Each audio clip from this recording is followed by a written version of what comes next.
Petite visite Tropique Marché, on y va? Alors on a le rayon jus, avec les sirops, tout ce qui suit. On a des ignames blanc, igname France, igname jaune, avocat, patates douces, des cives, persil, bananes, christophine, riz, haricots, la pâtisserie, le poisson, le lambi, attention, et les boudins, les acras. On va prendre un peu des épices, boudin, sauce chien, graines à roussir, colombo, pâte à colombo, sauce colombo et tous nos fameux piments aussi, des vrais piments. Pitié. Chez Tropique Marché, on vous attend, on vous accueille, on est ouvert. Tout est là chez Tropique Marché. C'est bien des autres, venez qu'à Tropique Marché. On vous attend. Martinique Actualité.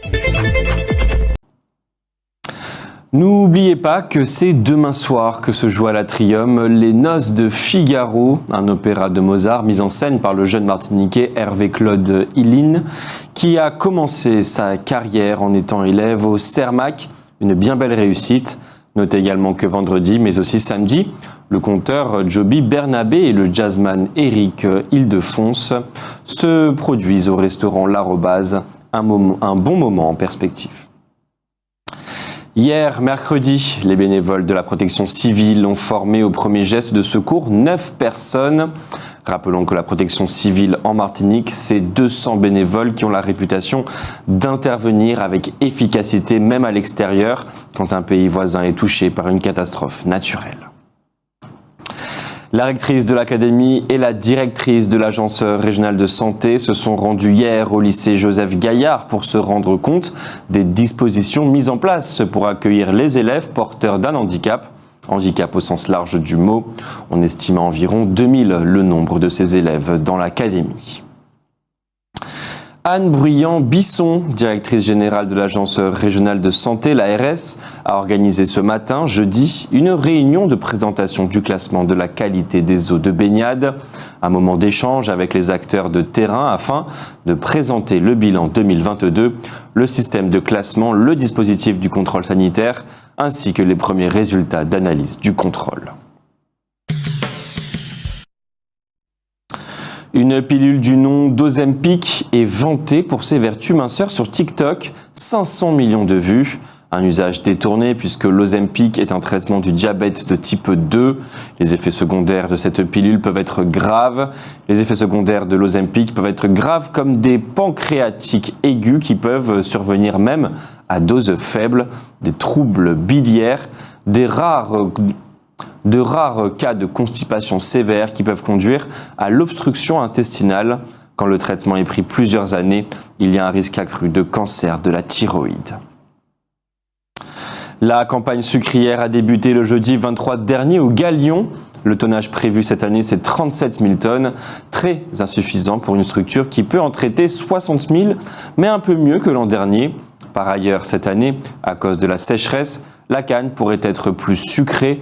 Notons que la récolte totale de canne en 2022 en Martinique a été de 160 500 tonnes environ. Nous avons observé hier que le nombre de personnes touchées par le coronavirus est en légère augmentation, mais le nombre d'hospitalisations diminue, 4 au lieu de 5 et aucun nouveau décès n'est à déplorer. On le sait, la côte atlantique est beaucoup plus touchée par les sargasses que la côte Caraïbe. Sur la côte Caraïbe, les courants emportent relativement rapidement les algues échouées sur les côtes. Il faut souhaiter que cela continue. En effet, dimanche, le 26 février, les sargasses ont envahi la côte du Carbet et hier, mercredi, c'était la Pointe du Bout. La Pointe du Bout et sa marina. Rappelons que Météo France est très pessimiste concernant les sargasses dans les mois à venir.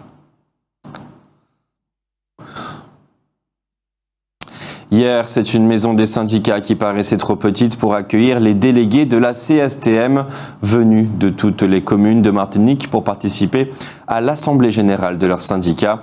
Une Assemblée générale où il a longuement été question de la grève du 7 mars prochain pour protester contre la réforme des retraites voulue par le gouvernement. Lucien Salibert, le président de la collectivité territoriale de Martinique, a rendu visite au stand de la Martinique dressé au Salon de l'Agriculture, un stand qui connaît un franc succès drainé, il est vrai, de surcroît, par le succès du rhum de Martinique, Ce rhum d'appellation d'origine contrôlée, le seul au monde, et ses dérivés ont remporté à ce salon 28 médailles, 18 en or, 6 en argent et 4 de bronze. La distillerie favorite a remporté à elle seule 4 médailles d'or et 3 médailles d'argent. C'est dans la petite ville du nord de la Martinique, le Macouba, que l'ARS a lancé sa campagne de sensibilisation au cancer colorectal, une campagne qui va durer tout le mois de mars. C'est le Mars bleu. Si cette commune a été choisie, c'est parce que c'est elle qui a eu le plus fort taux de dépistage l'année dernière, avec 41% des habitants testés. Le cancer colorectal peut être facilement guéri s'il est pris à temps. C'est le 3e cancer le plus fréquent en France. Il a tué 80 personnes en Martinique l'an dernier. Outremernews.fr, le site de l'actualité Outre-mer, 24 heures sur 24 et 7 jours sur 7. Retrouvez la chaîne Outremer News sur YouTube.